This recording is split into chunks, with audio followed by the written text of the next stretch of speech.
Does what you got to do. You start a business, you see it through. You start a family, you see it through. You start this relationship, you get this job, whatever, you're not about, whatever. And all that's true, I think.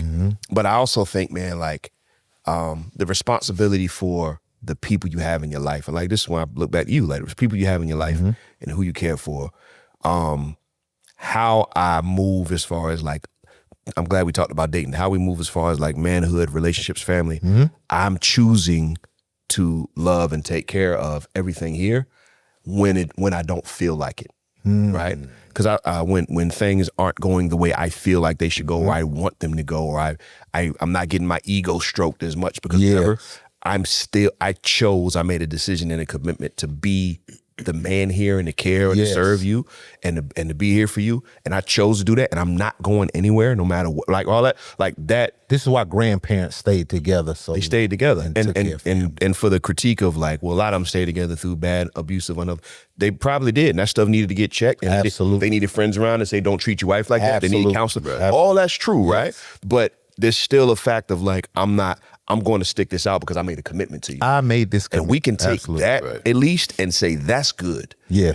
And paramount. And take that type of stuff from there. Because I mean, the problem now is like, as soon as I don't feel disposable, get out of here. I don't feel like this is the place for me. Yeah, because you have so many options available. You got options available. Options available. Certain things are made so easy now. Yeah.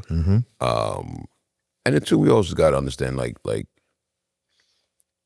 you know, I hate to say it, but dudes aren't built the way that they were built back in the day. They're just not. Like, you know, you think about your grandparents and your grandfather and them and how strong they were. Yeah. How they were able to adversity. And I mean, you think of the stories that they've told you, all the things that they had to go through and fight through. And then for us, you know, some of the stories that we have and we can't even handle being off work. Oh man, you know, or don't let the Wi-Fi go out.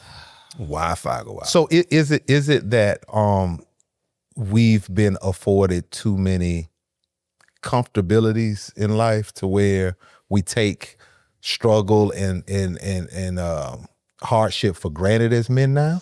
I think it's possible, man. I don't think that comfort is automatic less manhood. I don't think it's an automatic, like, less comfort makes you stronger. Well, I'm speaking on the aspect of being so disposable when you get some pushback.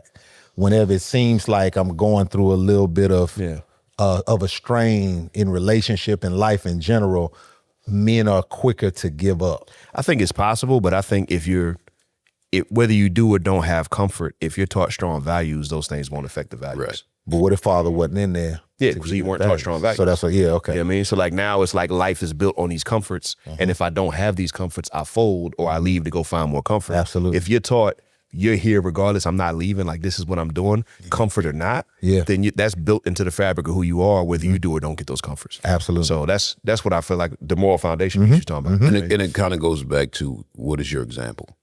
You know, what examples are you putting before you? So for instance, you know, it goes back to, if social media is all that I see and that's what I'm going by, then that's how I'm gonna move. But if you're in a home and you see, you know, the results of commitment, you see, you know, what a man looks like, you know, because your dad is there and your dad is there doing what he's supposed to do, and I think all of that helps. But I think at the end of the day, it's about, you know, what is the example that you see, and whether it's an example that you see or an example that you choose. Absolutely, you become. But I think ultimately that is what's going to guide you, and your definition of at the end of the day what a man is and what a man looks like. And unfortunately, a lot of us are choosing the wrong examples to follow.